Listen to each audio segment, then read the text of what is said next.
Welcome back to the Powder Coater podcast, and I have to say, it's good to be back.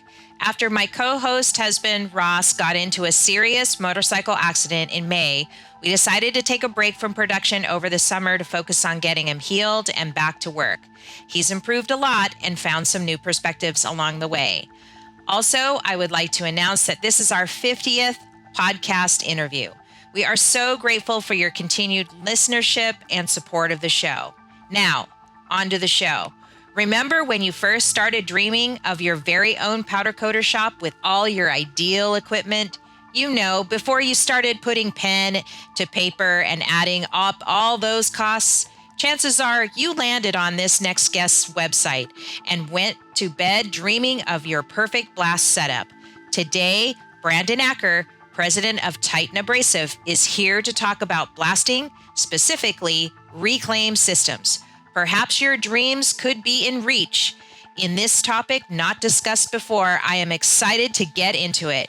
Get ready to level up your powder coater game.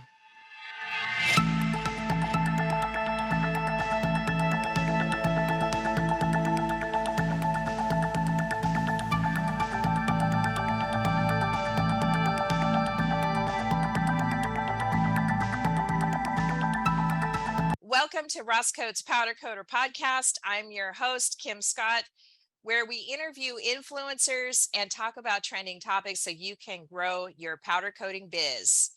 Today's guest is Brandon Acker, president of Titan Abrasives, is here to talk about the overlooked aspect of reclaiming your abrasive blasting setup and the importance of media reclaim systems in your entire blasting operation.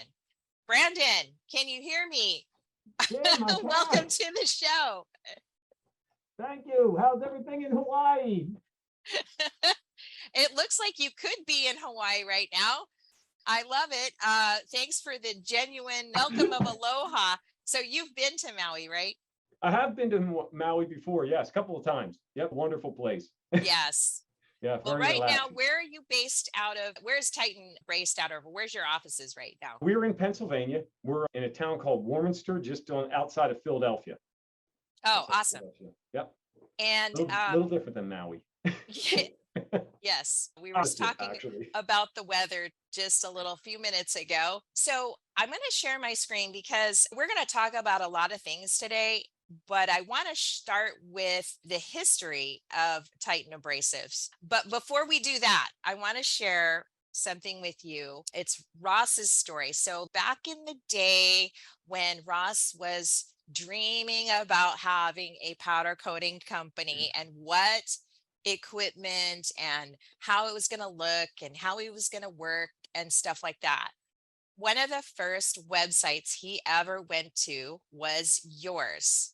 Wow. I know. And I'm wondering how many other guys out there or gals, when they're thinking about what the dream is or fulfilling that dream, who is included or what equipment companies are included. And I'm wondering how many other guys were in the same situation as Ross was all those years ago, just dreaming about the perfect blast setup or the perfect equipment or the perfect blast booth. I don't think they were thinking about reclaim systems, but they were probably just thinking about just how easy it would be to have something like that. So I just wanted to share that you are part of people's dreams. And I don't know if that makes at least part of his dream. That's really cool. It's just a perspective that I think you may not have thought about before until just now.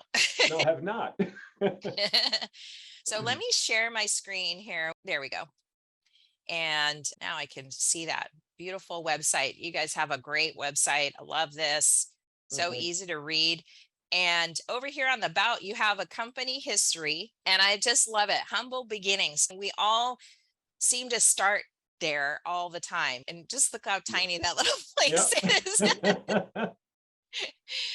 And 1953, that was a long time ago. So tell me more about how it all got started and who started it and stuff like that. How are you involved? So we did start back in 1953, before my time. It was my uncle. It was my uncle who started it. At that time, it wasn't big into I don't think powder coating didn't exist. The blasting industry was different. There weren't big blast rooms and cabinets. It was kind of like portable blasters, just the pot that people would take outside and blast something. It was much different. Safety concerns weren't there back then. The machines were different. They didn't even have remote shutoffs. It was just a guy used to stand by the tank and yell at the other guy, turn it on, shut it off, refill it. Yeah, it was a while back, things were different. And it just over the years grew. My uncle went from those portables and then over the years started getting into some cabinets, making some blast cabinets with the gloves that you put your hand in for small parts. And it wasn't until probably the last 20 years or so that we've really got bigger and into more larger equipment, blast rooms. Back when he was, we did a lot with more even consumer stuff, more consumer based, smaller jobs, farm. A lot of people would just come in and pick up machines. They were much less expensive than our systems are now. And just over the years, we've grown into more industrial. So that's taking you back. It's probably 80s. Yeah, you can Circa tell just by the 1980s photo. picture.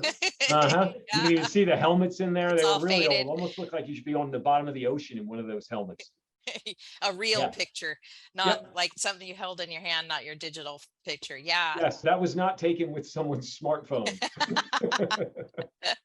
I love it. It's Yep. Old no machines, filter needed, cabinets. right? No Yeah. age Yep. filter needed. And what were they blasting back in the 50s and 60s and 70s? Is it the same stuff we're blasting today? Yeah, pretty much the same things. Anything that moving the coating off of something, any rusty steel, cars, trucks, tractors. In industry, they used them. We still do some with consumers, which it's a lot of farmers are blasting Yeah. their old tractors or farm equipment and implements that get anything that gets rusty over time, trying to preserve it, get it to last longer. Automobiles, even back then, cars were, I think, easier to blast back then because they were nice, thick steel. You Ah, have to worry about warping them like you do today. But yeah, a lot of the same things. The machines those are just portable, like the pressure vessels that you see, the blast machine. They're uh, really similar to what they are now. The yeah. tank is pretty much the tank. Even our valves back then are not far off from what our valves are today. We had a good design on the valves then, and we've tweaked it a little bit, but stuck with it because it's a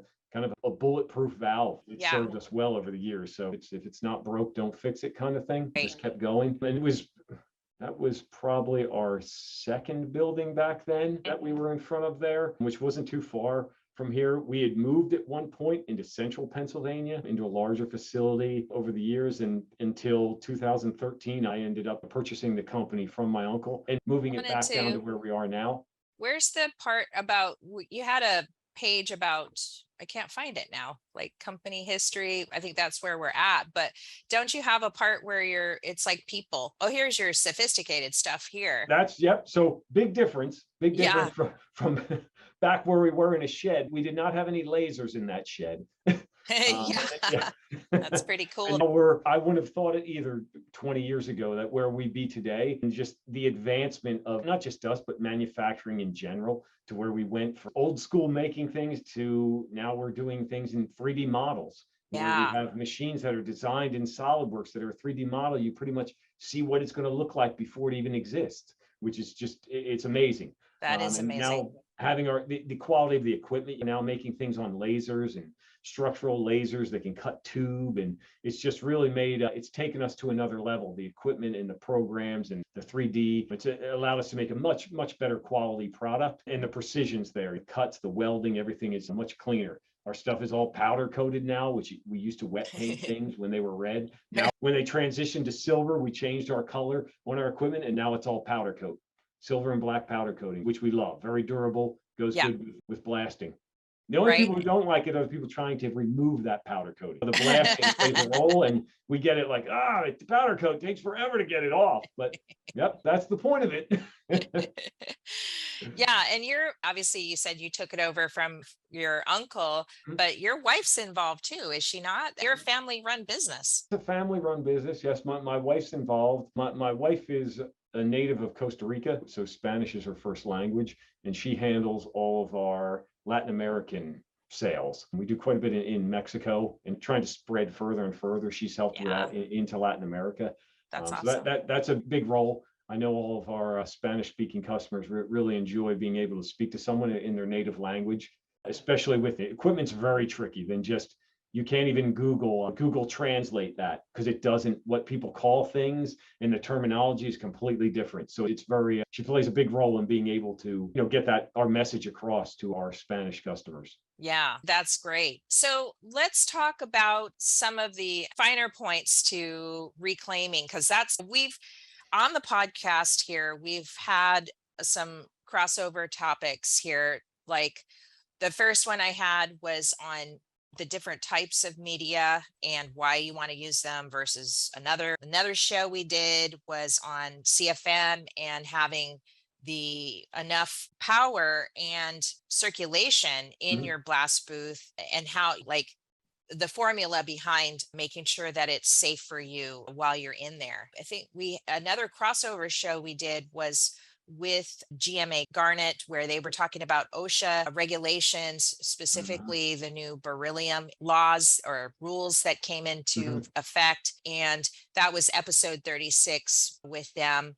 And it's a really good show and kind of talks about the safety, some more of the stuff we don't want to talk Uh-huh. about it in a light format. But I think in all of the shows, and like I said, I disclaimed to you before we started that, like, in terms of I've never been in a blast room, I've never been in a suit, but I have learned and have concluded that when custom coders are getting started with their business or growing their business, it seems blasting seems to be it's not overlooked. They know they need something, but I don't necessarily think they get exactly what they need in terms of safety is the priority, and also the costing, right? Of how much does it cost to blast something in their business model and stuff like that. Mhm.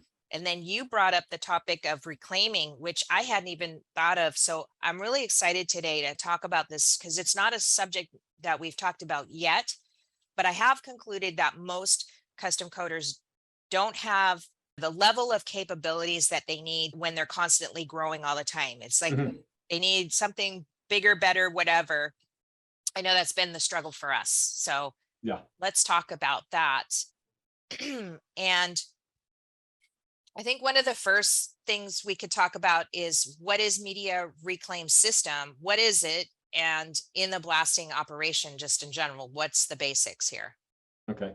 And it is something that is blasting in general, I think is something that's overlooked. People know they do it, but it gets little attention, but it should. And it is a key because it's your underlying, it's the base. If you Right. don't have that proper surface preparation, yeah, it could ruin your coding. And that's what you're known for, your coding, and you don't want that to Right. fail because of something that was overlooked. So in the reclaim systems, they're one also that's overlooked because people are like, okay, I need to blast. So I need a blast machine. I need something to contain it. Let's put it in a room, and they often overlook that reclaiming that media. Some people don't realize you can do it. That, as you said, you had a show before on different types of media. Some can be reclaimed, some cannot. And that's really going to do two things. It's going to help you save your money, recoup your money back by reusing that media and over again. You get into better quality medias when you're reclaiming them. There are harder recoverable media, so they're not as dusty. They last longer.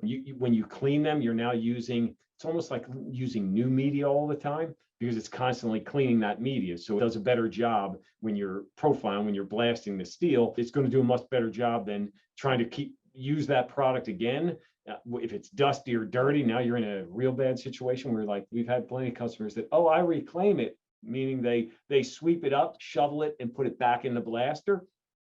Sometimes it's even people that are reclaiming coal slag or sand that are thinking they're reclaiming it. What you're really reclaiming, it's 10% media, it's 90% dust. So then they're like, Right. oh yeah, it took me 10 minutes to blast that. Then the second time took me 45 minutes. The third time took 2 hours. And it's like, yeah, it's not productive. You think it's working, but it's not very productive. You Right. want to get that, reclaim it. So it's like almost like new media all the time. So you get that production and get the value out of it, where time is money and you want to get that blasted properly and get it out. That dusty, dirty media is just not, it's not going to cut. It's not. And it disintegrates the more you reuse it, that Yeah. hence the longer it takes you. It's just this decline that happens. And on top of that, you're already throwing in particulates that are paint and everything else that came Mhm. off of the part. So you're adding that to the mix. And Yes. yeah, we do pretty well here. We use garnet and usually about 7 or 8 times, like it's time to, but he is doing the sweep up method. And I do have a question I want to call when we get further down into the Right. interview about some of that kind of stuff. But you're talking about a system that sits outside of the blast room, are you not? Correct. Yes. Yeah. The equipment's outside, and then there's some sort of trough, hopper, auger, something inside the blast room that's going to collect that media Yeah. and get it to the outside, to the recovery system on the outside. So you really don't see much of it inside the blast room. All the equipment sitting on the outside.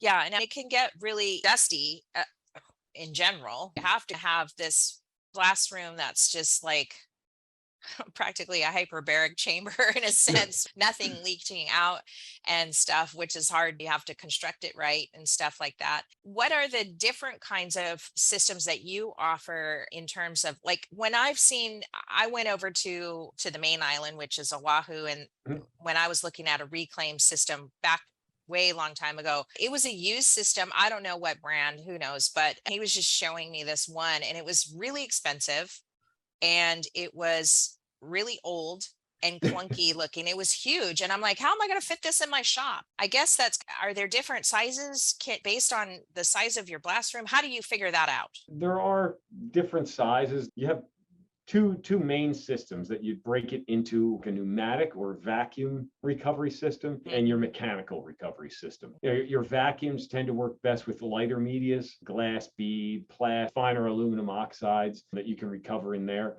Your mechanical systems are more geared for heavier media, steel grit, steel shot. You can use aluminum oxide. They'll reclaim anything. Either system will work. Mechanical is going to be a much faster system. So if you're a high production shop, you need to get it in out, you're blasting a lot all day long, you probably want to lean towards that mechanical system that it can keep up. They can just recover a lot more media in a quicker amount of time, that you don't have to stop and do that. Vacuum systems are a little slower. You have to baby them a little. You're sweeping media into the hopper and it has to suck it up. It has to clean it as Right. well. So it's not, people think vacuum like, oh, it's like this huge industrial shop Right. vac, like it's just going to suck it all up. They don't really work quite like that because Right. they miss that process of it. There's a big cyclone on there, so it's sucking it up, but then it has to clean it as well. It's got to go around the Right. cyclone, clean it, and put it back in the blast machine, remove the fines. And in order to feed that with a vacuum, it can't just take this huge load.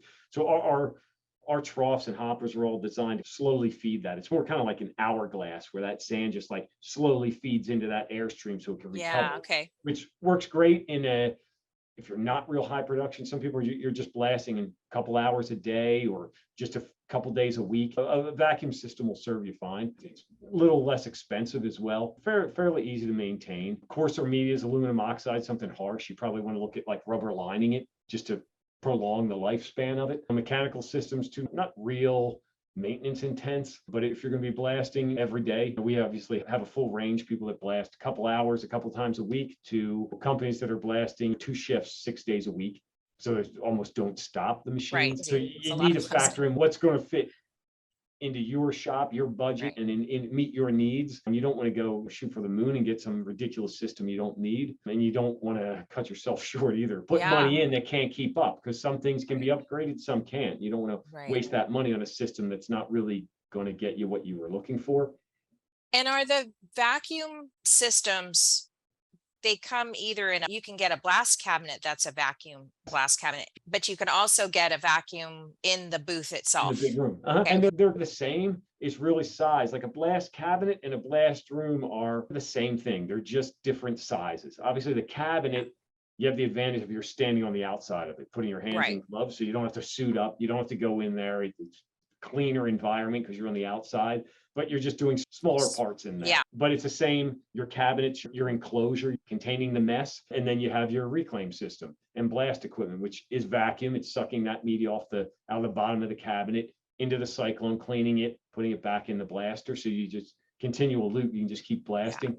The blast room, very similar, just obviously much larger. So their enclosures get much larger. The blast equipment, the blast machine gets larger, the vacuums are a little bit larger, but same principle. You just have a big floor hopper that you'd sweep media into, and it would vacuum it up just like the cabinet is vacuuming out the bottom. You would just physically have to move that material into that hopper for it to suck it up and clean it. And then it's going back into the blast machine and you're ready to go again. Very similar to a cabinet.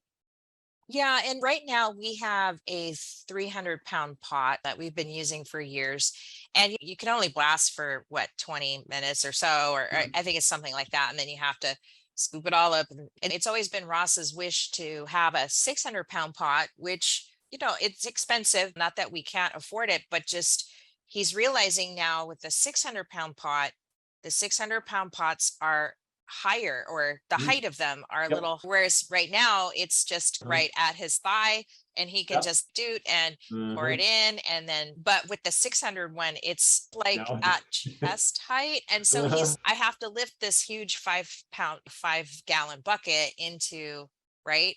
yep, much higher, And a lot more labor. yeah, and so what good is that for me? It's just going to make it harder for me and strain me even more. When I do, I can last longer blasting and stuff to 40 minutes to an hour. But yeah, he's not too sure about that. And that's where he's now thinking, okay, if I get a 600-pound pot, I can put it on the outside of the booth and then have a reclaim system, hopefully Mhm. something that, how, with that in mind. Now our booth is, he said it's 20 by 10 wide, 8 feet high. And things are getting tight in the shop now because we've added some other stripping equipment now, or we're about ready to. And so we're running out of space. How big of a system would we need for something like that, for that size booth? Or how do you Um, figure that out, I guess? it's footprint wise, you're going to have your blast machine sitting out there, which sometimes on smaller rooms, they can be a 300-pound or 3 cubic foot machine. That's actually what we use on our blast cabinets, is a 3 cubic foot machine. Usually they're a 6 on a room, or even a 10 cubic foot or 1,000-pound machine. So you have the diameter of the machine sitting there. You have a hopper on top of it. A reclaim cyclone can be on Right. top of that. So most of the stuff, we try to keep everything in a stack. We realize it Right. usually for most people, height's never the problem. Right. No one wants to give up floor space. We always try Yeah. to condense stuff as much as we can and say, hey, we can go up. Usually people don't have a problem with that, but try not to spread it out. So if you have your blast machine there, most of it stacking on top in a vacuum system, and then you'd have a small dust collector. Our small dust collector is pretty thin. It's about 2 feet wide. So you'd probably be looking at sticking out the side off your room, maybe 3 or 4 feet, that Okay. equipment's going to be. So if you Hmm. took maybe a 4 by 6 square, off that side of that room, you could You fit a could fit it. recovery system in there. Yeah. And if similar with mechanical, and your basic mechanical that has like a bucket elevator, that bucket elevator is pretty thin, tall, but pretty thin. That's going to sit next to the machine, air wash, everything's up in the air and then dumping into it. So you have a similar size footprint. You could fit that in. Gets a little larger if you're putting that elevator like in a pit, then you have a pit Right. sticking out in the floor. But again, that would only be a high production application where you Right. want that You're ease of doing, yeah. sweeping into a pit rather than having to do shoveling or putting Right. in. But most people in a smaller side job shops and all, you get a vacuum system. Yeah, you're probably assume like a 4 feet out off the room, 6 feet circle you can put it in. Right. They can be positioned in different areas too, behind. Usually you're keeping that hopper towards the back of the room, keep the mess back that way. Right. Blasting, usually always trying to blast towards the back of the room rather than your product entry doors. Sweeping everything, blowing it towards the back. Then usually you want that hopper in one of the back corners. Equipment can sit on like the side of the room or behind it. A little flexibility on where it goes. Yeah. But so for something like that, what would be the basic electrical requirements? Do you have, he was thinking at least 100 amps. Oh no, they're small. On our small collector that would power a vacuum system is like a 1,200 CFM blower on there. So you have Mhm. 5 horsepower motor. So Okay. really, Oh, not as big. no, Okay. not big at all. Yeah. Nope. And Okay. they can be, usually you're going to be 3 phase. If you're Yeah. single phase, you got to be at least 230 volt for the larger, for the 5 horsepower. If you have 3 phase, yeah, it's very little at Oh, all. that's much less than I thought it would Oh, be. much less. Yeah. Yeah. You're a And so couple if of, you were to build your own blast cabinet or blast room, this is something that you could add after yes. the fact, right? You Yep. could You upgrade certainly, or whatever, but you sell blast rooms in your correct. product Yep. line. The whole system. Yeah, you sell the whole system. What are some of the best features of those pre-made ones that you make and sell? Is there lighting that makes it different, or is there, what are the some of the features, or is it just basically a metal room? It is a metal room. Your whole objective of that room is to enclose the mess. So Yeah. very common are people using like Connex boxes or like sea containers, shipping containers into rooms, Yeah. which pretty thick steel. It's a very common thing to do. On our rooms, they're galvanized steel that we make them out of. Our rooms all feature an I-beam support structure. So they're really heavy duty. Lighting Yeah. is all LED lighting in there. So they're really bright. A key on that enclosure is your airflow, your inlets and Right. your outlets, sizing everything is where you get the whole point of the room is to get that kind of Get the perfect dust out. environment you're in, get the dust out of there, being able to see what you're doing, which involves good lighting and getting rid of the dust. And if you don't have that right airflow, cross flow through that room, you're not going to get that, regardless of your dust collector. Or you'll have too big or too small of inlets and outlets. So then you're changing that. Are you positive or negative pressure in the room? If you're positive, more like less like a paint booth, and you're in there blasting, you're going to have media coming out of the room, which you Right. don't want. You want to Yeah. make sure that's under certain amount of negative pressure that keeps the mess inside, keeps the doors shut and sealed and everything's flowing. If you get too much on that negative pressure, you won't be able to get out of the room if the collector's on. You're trying to push your way out the door. So yeah, there's some of the features of ours. It's all engineered to work as a system. So you don't have to worry. It's well lit. We're going to have the right inlets and outlets. The flow is going to be right in there for you. So you'll pretty much have a plug and play system to get up. You won't be messing with all the intricacies that can get involved in airflows and dust And you collectors can and get to stuff. the work faster and hopefully have less time in there. The whole point is to have the least amount of time in there. The significance of powder coaters is just that it's all about the coating, but Yeah. really we are talking about prep and getting to that white metal level to where it makes the powder coating easier. And so it's just this such a hard balance to attain. There's getting the part ready enough to where it makes the powder coating part of it easier, where you're having less outgassing or less finish issues and stuff like Mhm. that. But how do most of your customers, assuming that they have employees, what are some of the concerns that they come to you with in terms of making sure that now I'm hoping they're coming to you to make sure that they're you're helping them make sure that their employees are staying healthy, Mhm. and what are some of the concerns that they come to you with? It's a wide range depending on those customers, the size of them. As we've grown over the years, so has our customer. So we have the full gamut of the small kind of job shop powder coaters up to big aerospace companies, the government, the military Right. that's putting in these huge rooms that have big budgets and are just cranking stuff through there. Right. Doors on both ends, so it's like an assembly line just going through there. Yeah. The bigger ones, concerned, but everyone seems to be about that productivity. Let's get it in, get Right. it out. Everybody wants that guy that we get the call. How big of a storage hopper can I have? I want that media in there. That how long will it last? I'm like, well, it's 6 cubic foot pot. You're gonna get 45 minutes. No, I want it just so that guy can be in there all day blasting. Okay, you've never been in a blast room in there for eight Right. hours straight. That's not going to happen. So we always try to encourage people, try to make it. I think that's one of our advantages. We're blasters. We make the equipment, but we do the blasting too. Our guys are. So we're always keeping them in mind, designing the stuff that's going to help them make that. It's not the most fun job in the world being a blast. So we're always keep that in mind. How can we make them safe? How can we make it easier for them so it's not as strenuous in there? The Right. recovering of the media. Can they get in and out of the room, take a break? The operator safety equipment. We try to always source the best, most comfortable helmets we can and keep that for everyone. So it does play. Smaller people seem to be a little more concerned because I think they have a more of a personal relationship with their employees and the people blasting in there. So they want to make sure they're safe. They're going to hear about it. You get, whereas the big company, the guy complaining who's doing the blasting, it never reaches that guy at the top who made the decision to buy it. It's true. Yeah. And they just, there's that disconnect there. So we try to encourage that and keep everybody happy, healthy, and safe and make the job So as easy as possible. on these systems, and we probably should hop over to your website again just to Mhm. see the product line, but what's the general maintenance that and upkeep you have to do with these systems once they get installed? Does it vary by the size or the type and stuff? Yeah, it varies a little. There's not recovery systems aren't real maintenance intense. If you Okay. have a big system where you have like augers in the floor that are conveying that media Right. going from one auger, a full floor that's augers that's just automated, the media's falling in, recovering.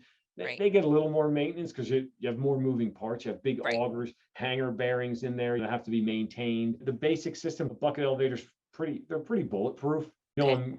Maintaining them, you got to keep tension on the belts. Sometimes the belts can wear out over time if you're using them a lot. That's your main replacement item, is the belt on that elevator. Vacuum systems, low maintenance on those, as long as you just keep on remembering that whenever that media is getting vacuumed up, it's just like blasting. You have to remember what happens when you blast something. If you're holding that blast nozzle against steel that's covered in paint and all of a sudden that paint disappears and it looks like brand new steel, it's pretty aggressive in what it's doing. So it's Right. doing the same thing on the inside, what you don't see. When you're vacuuming it up, even though it's less pressure, it's not coming out under compressed air. So there's not that pressure, but it's still vacuuming up. You still have that media flowing through. Anywhere media flows through, it's going to create wear. And that's why rubber lining stuff will help. Mhm. Our floor troughs all have urethane lined, urethane tubes in there that last really long. So we try to design for that, but you just got to keep on those wear items. Anywhere that media is going to enter in there, or it's in that kind of vacuum or blast stream,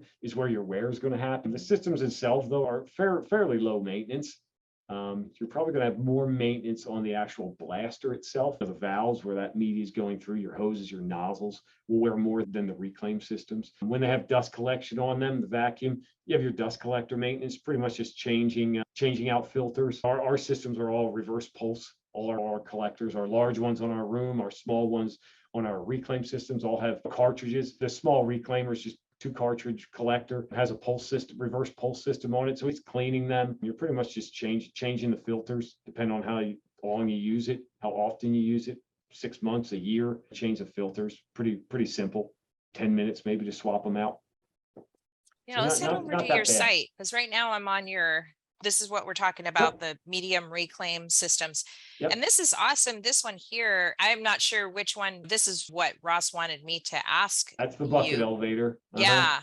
So right here is where you dump it and then it travels up here. Yep. And then it dumps. That's a little air wash at the top, and then it's Mhm. dumping back into that blast machine, into the hopper on top, and refilling that machine. Those are Yeah. 6 cubic foot pressure vessels, or 600 pound, just to Right. give you an idea size wise. So is the vacuum one. That also is a, This one yep, here. yep, So also is a 600 pound. so if I click on that, it'll take me to more options here, or just more More about options. this system. Yeah. Okay. Yep. And you have that kind of big dustpan looking thing in the front is your floor. Yep, there's your floor Right. trough.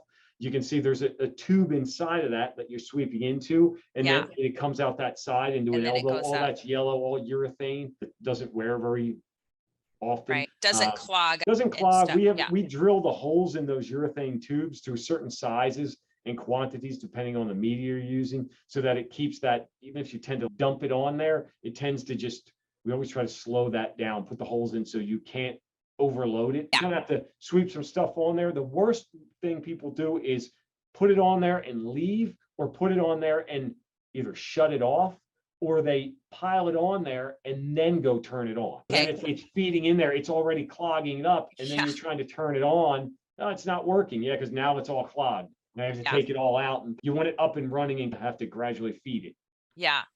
Okay. This isn't too bad. Your packages can get, because you're bundling your reclaim and the booth and Mhm. all of that too with it. And you can finance. Oh, wow. That's Yep. cool. I like that, which I think is a reasonable start for a very small starter kind of company or growth, somebody that's in, because you eventually, if you get big enough, you're going to want to go get another one, and you can maybe resell it to Yep. someone else when you're ready to. So it's great that you have all this. This is a really great starter model here. And That's and so you would know, like, would something like this work for us with the size? If you tell them this is the size of my booth, and you would be able to determine which one would be the best system for them. Yep. And it's not so much geared on the size of that booth as much as like your production volume, how Hmm. much you're going to be blasting, and what kind of media you're going to be using, and how heavy the media is, and how fast you want to recover that media. Going to determine which system size. It's pretty much the blast machine on there can be a couple different sizes. And then the mechanical systems just get size wise, they're similar size. It's just adding on components like the Right. augers, making a full floor, which not necessarily, I guess the system's getting bigger, but not taking up any more space because it's going in the floor of your blast room. Mhm. Takes more work to put it in the concrete, but not really any additional space, but will get pretty expensive. Floor Right. system, augers in the floor get fairly expensive fairly quickly. This doesn't include the pot in this one here, right? That one does. That does have a 6 cubic foot or 600 pound blaster. Yep, the Okay. hopper, the cyclone. That one does not include our small dust collector that powers it. If you have an existing room, depending on the dust collection system, as a budget model way to do it, you can tie that vacuum system into your main dust collector. And we even sell what we call a trap door, like in the room, that would be a block off that you would shut that off. So then you're diverting power from your main dust collector to the floor trough. So then you can reclaim. So you're doing one or the other. You're blasting or you're reclaiming. Just an economical way to get started into something. The ideal way would be to have a small dust collector so the reclaim system was separate and powered itself. It is possible to tie them in. Yeah. Yeah. This is awesome. And I love it. You just keep it real simple on the website so you're not all over the place. You can see what it is that you have here and you sell it individually as well. And you can reorder Parts you can order and stuff right like that. online at Yeah. any time. You can order parts and look them up. We did that mainly as a convenience that people are busy. You're not always ordering your parts in taking a break and doing it in a day. This way, if you're running your business, you can do it at night. Some people, Yeah. we get orders coming in at 2 o'clock in the morning. This way, enables having a parts store, lets people buy parts Anytime. Yeah. yeah, and you can see them. You can see the Wow. stuff, pictures. That's a mechanical reclaim system. Wow. That's a bucket elevator feeding a pot. That's on obviously a much larger room. It's probably about a 50-foot room. About And these 50. are the lights. You can see. It's Oh, in yeah. Look at elevators. that. That's not really taking up that much space. It's It's not a amazing. tremendous amount of space. No, that one's even smaller. You're almost like a 4x4 cube that you could fit that in. It's mainly the height. That Right. elevator is tall. Gets a little shorter if you drop it down into a pit. If you're wanting to put a pit in, but a pit gets a decent size, it's got to go into the room so that the hopper can be floor grade. So you're just pushing it in there rather than having to shovel. But then that pit's coming out of the room, and it's got to be the elevator itself has to go in the room. The blast machine doesn't, but the elevator's got to go in there, and then it's got to be big enough that you can get down in the pit if you have to service the elevator. People always Right. wonder, like, why is the pit so big? I forget someone's got to go down in there. Somebody's got to get in there. Yeah. Uh-huh. Yeah. And that's if you're doing the steel shot stuff is pretty, Yep, it's steel shot is expensive steel grit's and yeah, heavy. It's and really heavy. heavy. Yeah. You have a But 55 still, gallon drum's that's, about a ton. those are just for them in and of themselves. Those aren't too expensive. And it's big equipment. So you're going to have a bigger price, but that's still And like reasonable. if you went with an elevator and you're using steel grit, you're going to use steel grit 100, 200 times before it breaks down. So it's a little more expensive, but in the long run, it's going to pay off. You're going to recoup, you're going to pay off that elevator fairly quickly. If you're a higher production shop where you're using it, you're going to pay it off pretty quick. And what you're going to save by using that same media 100 times versus something you're only using 5 times. And there's just less of it to get rid of. The steel medias don't break down nearly as quickly, so they don't give off any dust. Other materials are breaking down. If you use the worst being like a sand, if you use sand, you're going to, or black beauty, you're going to have 100 pounds of it. Then you have 100 pounds of dust and debris to get rid of. Steel grit, you don't. You just have that 100 pounds of steel grit. It's going to be 100 pounds of steel grit you're using again and again. So much less expense on getting rid of the waste as well. Yeah. And okay, so let's switch gears a little bit and let's talk about years ago, I don't know what I was doing. We were trying to come up with a price, obviously, for our hourly people sometimes just want sandblasting from us. And we had to come up with a separate, a lot of times if we're doing rims and stuff, we include the price of blasting in that. So we just give them a simple per piece price for rims and automotive parts and stuff. And I'm trying to remember back when we came up with this, but if you have any insights on how to arrive at now we know that there's variables to where you live and how much media costs for you and stuff like that. But I know media definitely needs to be how much it costs you to rent a pot, how much media costs for you, how much media you're using an hour or in a quarter of an hour or half an hour. Are there any other insights that you've gained or gleaned from other customers that you've had, how they arrive at what their cost pricing is? The one, like you said, the big ones are media. What's the cost of the media? What kind of media you're using? So how much of it you're going to use? Obviously, your steels are going to be, steel grit's going to be less because you're using it more often. But yeah, determine how much media is it going to take to complete that project or in that time frame. And in an hour, we're going to use X amount of media. The time it's going to take, you have your labor in there as well, Right. which obviously is going to change depending upon where you're located. Media changes a little bit, the cost of media, not probably not as much as labor rate. Labor rate's probably a big one, depending if you're somewhere rural or you're in Right. Hawaii. Yeah. In the big cities, you're going to get bigger labor rates than out in more rural areas.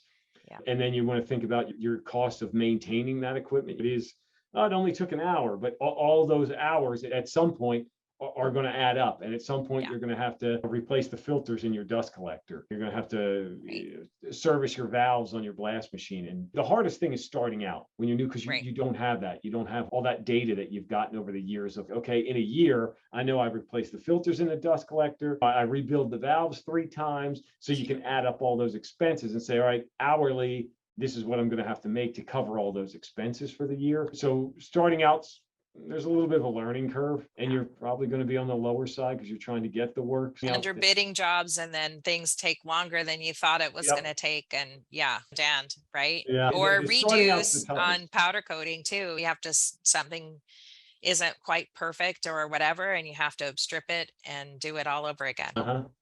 So yeah. Or you're going to have a pandemic and the cost of dry powder is going to go through the roof. Like, who'd have thought? Who'd have thought it would Oh my affect powder? gosh. But Yeah, that yep. one has been a shocker. So now we're in the price battle. It seems like everything's going up these days. So now's a good time to give it thought. Think about your pricing. Think about, are you covering your costs, or are you profitable? If you're not, now's probably a good time to review that and increase your prices, because we're expecting it now. Yeah, we Everything, have here, and I'm not apologetic about it at all. I'm no, just, it is what it is. putting it out No, there. If you no, can't handle the pricing, don't come see me. no, come to us and buy a blast room. Then you'll realize why that price was what it was. When you see all the equipment it takes to do it properly, get a blast room, get an oven. You Yeah. realize, well, yeah, that was really reasonable.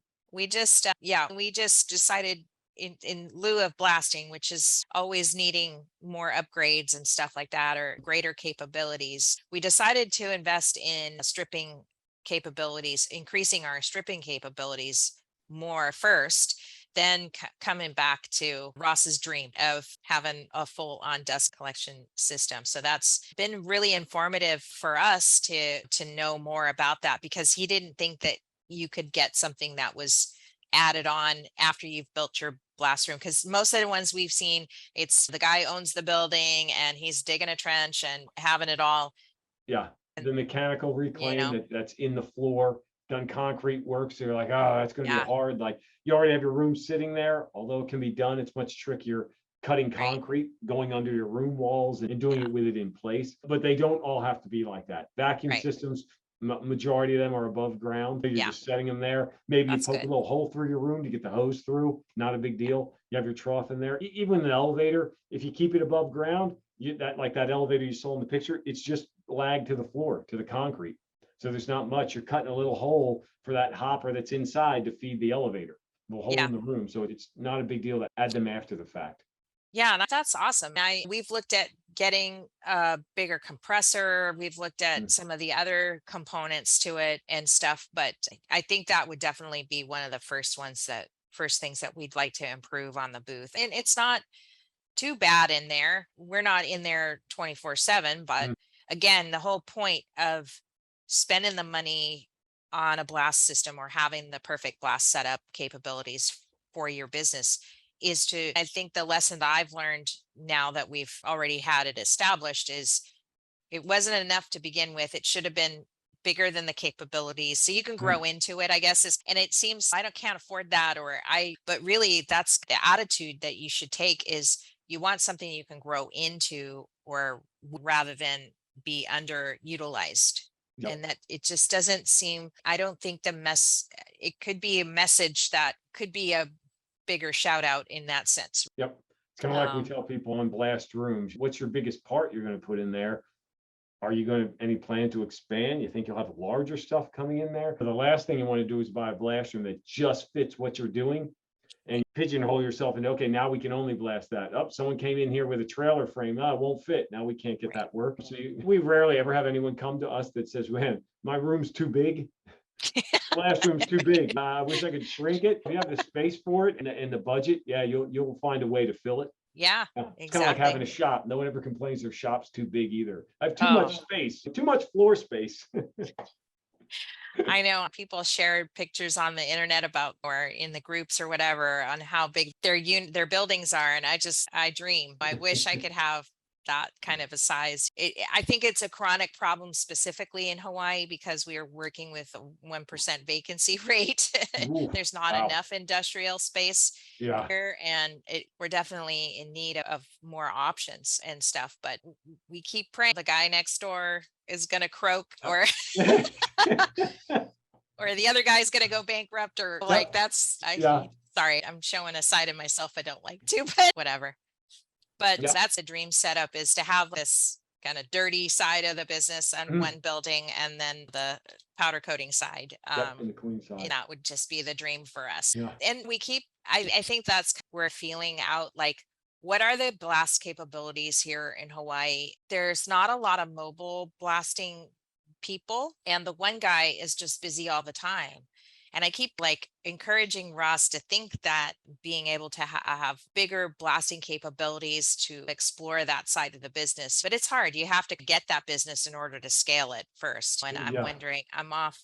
Sometimes I wonder, is the clientele even capable? Because it seems like the pricing for blasting, although it works for us within the projects that we do, just to straight up offer it, it seems like the kind of clientele here, I don't know if that's the rest of the world, but they don't want to pay a lot of money or they don't have a lot of money to put towards, they want the blasting done, but then they want this low hourly too. And I'm like, we're not willing to go that low because it's great that you would be employing somebody with enough business mobily or here at the shop, but we have to weigh out the risks or the how important it is for us. Yes. If we're facing a big job or whatever coming in, well then that makes sense. I don't know if I see enough demand and enough type of the right type of clientele that could need this service and pay enough for it. The typical client is like a guy that owns a boat and wants his boat trailer done. Yeah. Uh-huh. People that own boats have no money because they put all their money in the Oh, no. boat. And the guy with the yacht doesn't have a trade. It doesn't come out of the water. The guy with the money, his giant yacht's just sitting in there. Exactly. It's usually that kind of client. And I Uh, just don't, maybe that'll change in the future. But yeah, that's just always been our thought on it. And we used to be in the boat business. So it's, I know that kind of client. I know the kind of clientele. This has been awesome. what else do you get? You must get a lot of, I mean, you're Hawaii, stuff's got to rust. Yeah, Everything must rust in that climate. it does. We get a lot when we used to have a blast facility for blasting, did a ton of like porch furniture, wrought iron furniture and stuff that people Yeah. want to blast and repaint cheaper than buying new. And I would think in Hawaii, almost anything. Well, we're definitely in the right environment for rust, for sure. What's happening now is, and I just the guy came in earlier this week and he's from Texas. So we're getting a lot of transplants right now just because the economy and people moving and getting out of wherever they're at and moving somewhere else. A lot of millennials moving and stuff like that. And this guy shows up with a Hummer and he's got it all like the exterior front bumper. He's got all the little customized parts that he had on the mainland, bars and whatever you need to trick out the outside of a Hummer, right? Like it's Escape from New York or something like that. And it started immediately after he moved here, which he's only been here for 6 months. It's already rusting. And I don't think people understand that just because it looked great on the mainland and in a zero rust environment and then comes here, it's like shock for this metal. And it's crazy because this has been happening to more than one customer that's come here. And they just can't understand this thing was perfect when I left Texas. And now I've moved in Maui and driving it on these roads. next to the beach or whatever, and it's just completely rusting all over the place. It's falling apart. And they're just in shock that it's happened that fast. But it does. And I think a Uh, lot of it is just the shock that the metal goes through, whether it's a car body or underneath the mhm. car or whatever, or extra aftermarket parts. It's crazy. It just can't handle the change of environment. I think it goes through this PTSD or something, some kind of metal shock or coating shock or something. I don't know what explains that, but I do notice that happening. Yeah, especially if you're bringing something from those Texas, Arizona, Very Southwest, where you have dry. those just perfect conditions, nice and hot and dry, and metal doesn't rust, lasts forever. And we have the same problem in Pennsylvania with we have the lovely winter. With snow comes a ton of salt on the roads. Yeah. I think it's Now, worse there for you guys, especially yeah, on now it's even worse rims. because what they used to put salt on the roads, now they found like sodium chloride, their best friend, and liquid spray the roads, which just eats Oh, through everything. oh, wow. Yeah, and you're driving through all that. If you're not washing it off, yeah, you just got all this corrosive salt under your car and spraying everywhere when it's all wet, and it just rots them out. It's stuff that just doesn't exist in the Southwest in dry climates. Right. Yeah, I would assume so. And we had another guy come out. He lives in Hana. So Hana Hmm. is if you've been on Maui, it's the east side of the island. It's wet there all the time and very jungly, humid jungle kind of stuff. And I guess he had a classic car that he moved over here, was in the garage the whole time. He hardly ever used it, had chrome rims on there. Oh, So of course he moved out here and put it in his garage in Hana. And same thing, in 6 months, the chrome was perfect when it left California, older chrome rims, but still was uh-huh. perfect. And in 6 months' time in the jungle, it has completely gotten black and corroded and Wow. peeling and all that kind of stuff. And he's, what happened? I'm like, well, you moved to Maui. You should move back. We don't need any more people here. But yeah, it is shocking when you see something just corrode so Yeah. quickly, and you have Mhm. to charge them all this money to because you got to blast it and start over Yep. from the get, right? So it can start corroding again. Yeah, that's like Yeah. how we have to assess the pricing for, or even just that we want to take the job, because if they don't quite understand what the end result's going to be, even with a primer coat, that rust is there no matter what. And Uh-huh. it could be blasted away visually, but it's still on the lower, what you don't see Uh-huh. still there. Yeah. And it doesn't matter. You can't you can wash it away or inhibit it as much as you can. You can put a primer on there, but in the end, it's still going to come back. So we always tell them if they go that far with it and they want to restore it, pick a dark color. Don't pick white because you're going to see Yeah. it faster. Yep. Yeah. Yeah. This has been an thank you, because I Certainly. didn't know much going in, Yeah. and I was didn't want to sound like dummy, whatever, but it's been great understanding how your business works and what products you have for growing your powder coating biz or your sandblasting abrasive. Oh yeah, that's what I wanted to ask you. So Ross always says it's supposed to be abrasive blasting, not sandblasting is Uh-huh. for sand. Yep. So what is, give me It's the deal. it's just the sandblasting is like the old school term for it. And media blasting, people call it, because you're blasting with media, and it can be varying kinds of media. So it's really just, yeah, abrasive, air blasting, Yeah. or media blasting. And he's right. The sandblasting is just what people, it's a business that has a lot, it's a niche that has a tremendous amount of nicknames for all Right. the equipment, even the blast machine. It's a blast machine, but people call it a blast pot or just a pot, the tank, the vessel. It's like all these Right. weird names. And then the sandblasting has just been stuck around forever when it was basically people used sand. And now Yeah. nobody really uses sand. A good thing. When you're doing your Google business page or you're doing something, trying to list yourself in a directory, all they ever have is sandblasting. They don't have abrasive blasting. Yeah. So, People are going to go on Google and they're going to look up sandblasting. yes, I need something exactly. sandblasted. And people who are looking to get something sandblasted usually don't even realize it's not sand being used. What do you mean? Oh, you don't use sand? Like it's sandblasting. No. Yeah. If So Ross is Google right. Yep, listening, it's it's it's not abrasive really blasting. sandblasting. Right. Yeah.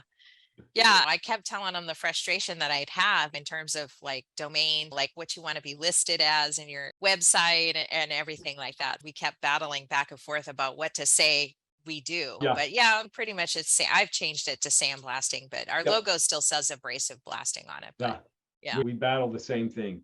yeah, Keywords and ads and search engines. And what are people? It doesn't matter what you call it. You really got to figure out what are people looking for? What are they searching? We can call it exactly what it is, but if they're not searching for it, they'll never find it. Right. People are, unfortunately, they're going to call it sandblasting.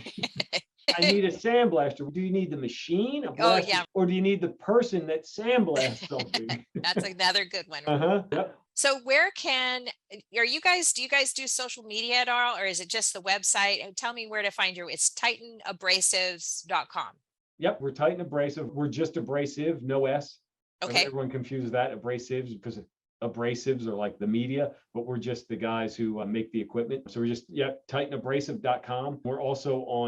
We're on a little social media. LinkedIn's pretty much where we spend most of our time, on LinkedIn. So there's a lot of always posting on there, videos and stories or case studies and about what we're doing. And people can always reach us there, or get us on the website, shoot us an email, call anytime people have questions. I'm always happy to help people and make sure they're getting what they need and doing the right job, or just answering questions. What do you like to do outside of work? What do you have any hobbies and stuff? I'm sorry to put you on the spot, but no, just saying, you play go home and just blast random stuff. Neighbors like, why are you blasting my car? That's all. I got to find something to blast. And you like to travel to Maui too? Yes, on occasion. Yep. Occasionally come to Maui. Have you gone to any of the other islands? Oahu and Maui. Yeah. So cool. I've been to Oahu, and we do a lot with the military. So we have some equipment on Oahu, Pearl Harbor there, and all on the military bases. Use a lot. Yeah. So I know our guys are always like, are you selling another piece to Hawaii? Hurry, get Pearl Harbor. They're always lined up to get on the plane to go out there for a service call.